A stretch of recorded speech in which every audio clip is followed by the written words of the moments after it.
On a rainy autumn afternoon in the bustling city of Seattle, heavy drops pelted the sidewalks like relentless drumbeats. Elena Ramirez hurried along the crowded street, her umbrella struggling against the wind.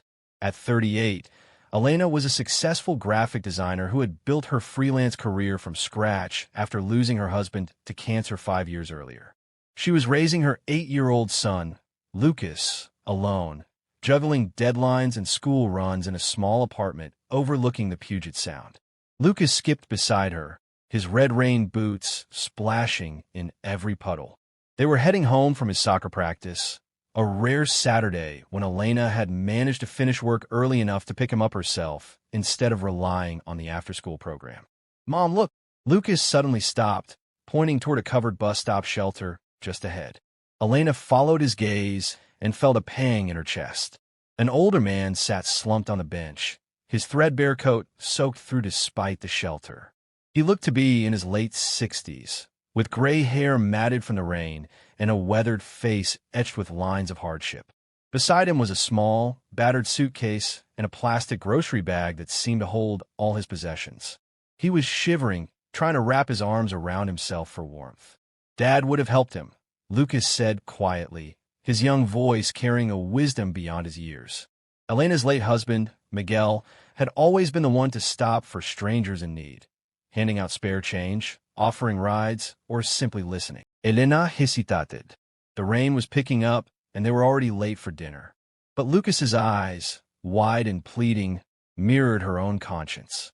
"Stay right here, okay?" she told him, handing him the umbrella. She approached the man cautiously.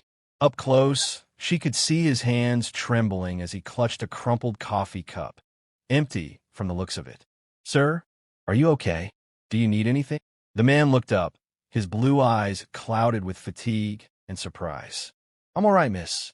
Just waiting out the storm." His voice was hoarse, like he hadn't spoken in days. "The buses are running late today because of the weather," Elena said, checking the digital sign. "It could be another hour." He shrugged weakly. "I've waited longer." Before Elena could respond, Lucas was beside her, pulling off his bright yellow raincoat. "Here, mister. This will keep you dry." He held it out earnestly. "Lucas, you'll get soaked," Elena protested softly.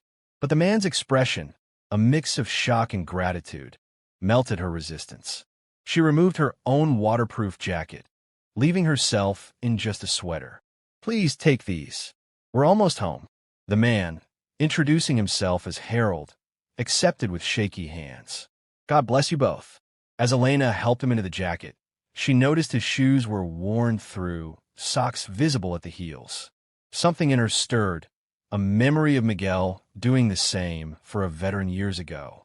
"Harold," she said gently, "it's pouring and it's getting colder. Would you come with us? Just for a hot meal and a dry-off. No obligations." He searched her face, suspicion warring with desperation. "Why would you?" "Because my son is right," Elena replied. "Someone should help. And today, that's us." Their apartment was cozy, filled with Lucas's drawings and Elena's art supplies. Harold stood awkwardly in the entryway, dripping on the mat. "Bathroom's down the hall," Elena said.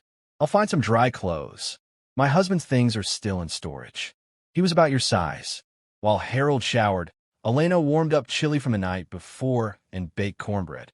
Lucas set the table, chattering about his soccer game. "Mom, is Harold going to stay? Just for tonight? Maybe longer if he needs." When Harold emerged, clean and dressed in Miguel's old flannel shirt and jeans, he looked transformed, still weary, but human again. He ate heartily, eyes misting as he thanked them repeatedly. Over dinner, his story unfolded slowly. A former mechanic, he'd lost his job when the shop closed, then his home to medical bills after a heart scare. No family left, wife gone, kids estranged. He'd been on the streets for months, too proud for shelters at first, then overwhelmed by the system. "I'm not a bum," he said defensively. "I just fell through the cracks." "No one thinks that," Elena assured him.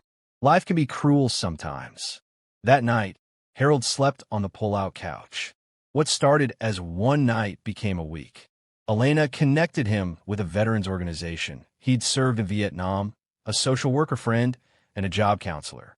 Harold had skills. He fixed the leaky faucet in Elena's kitchen on day 2, earning a genuine smile from her. Lucas adored him, calling him Grandpa Harold. They played chess, a game Harold taught him, and Harold shared stories of faraway places from his younger days. As weeks turned to months, Harold moved into a subsidized senior apartment Elena helped him secure. He got part-time work at an auto shop, rebuilding his life piece by piece. Their bond grew into chosen family. Harold attended Lucas's school events, helped with homework, and became the grandfather Lucas never had. Elena found comfort in his quiet presence, a reminder that healing comes in unexpected forms. 3 years later, when Elena faced her own crisis, a major client fallout threatening her business, Harold was there. He cooked meals, watched Lucas, and even used old connections to drum up freelance leads. One evening, as they sat on the balcony watching the rain soften to a drizzle, Harold handed Elena an envelope. Inside was a check, his savings from the new job. "For your business." A hand up. "I can't," she started. "You can." He echoed her word from that rainy day. "And you will, because family helps each other."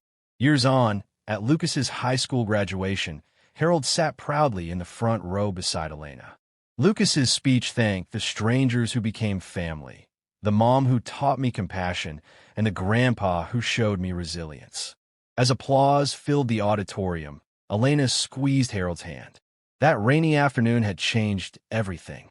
Not through grand gestures, but simple kindness, a coat offered, a meal shared, a chance given. In the end, they all learned the same truth. In the storms of life, warmth isn't just about shelter. It's about opening your door, extending your hand, and discovering that helping others often save yourself too. We're all navigating the rain, and sometimes the greatest rescue is the connection we forge along the way.